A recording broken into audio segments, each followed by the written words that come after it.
lot about second screen or transmedia projects run by the German television and all the innovative stuff out there. And I was wondering, is ZDF the first German television to have a new media department and to deliver such kind of content? No, definitely it's not the first new media department and the only. Obviously, all of the public and commercial broadcasters have departments. I think we've got the chance and the advantage that we're sort of centralized. That's an advantage at that moment concerning cross media. So we're all working basically in one building, all of us, and there's a lot of networking going on, so that makes us quite effective, I would answer it that way.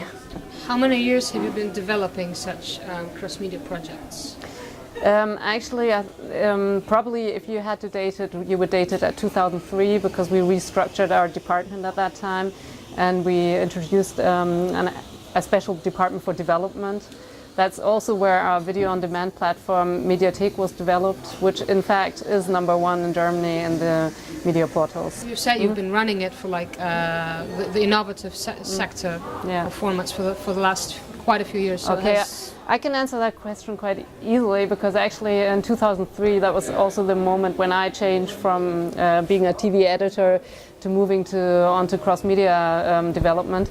Actually, as I came there, we really had a lot of we had to really persuade all kinds of people to listen to our ideas, to think what we think. Meaning also on the first hand production companies, but also in-house. We really had to. There was much more explanation needed.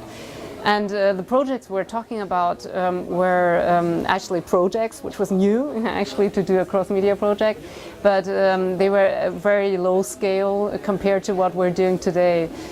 Just the size of the projects, they have changed completely. Suddenly, I think that must have been in 2007, there was another big benchmark break. With the video-on-demand platforms becoming so big, and that changed also the content production. So it's becoming bigger and bigger. What are the biggest challenges of the cross-media production?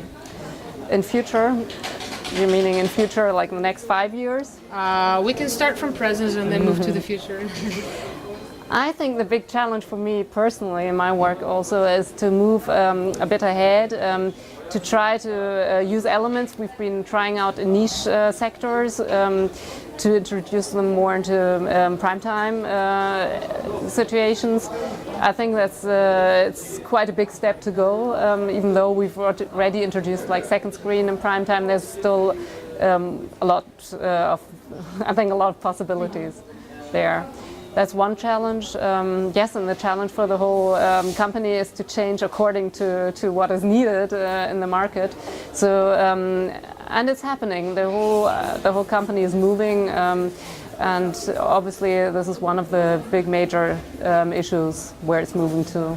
And where do you look for inspirations and for innovative creators? There's several ways. Commissioner.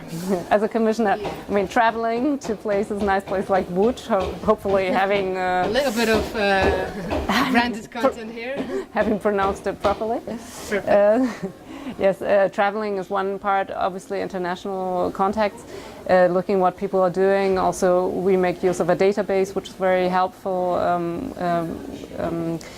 for cross-media elements. So yes, they're the two usual things. And then we work together with also developing TV departments, and we exchange knowledge, not only by saying, hey, what have we got here? We've got a few people, editors. They work 50% for the new media department, 50% for TV.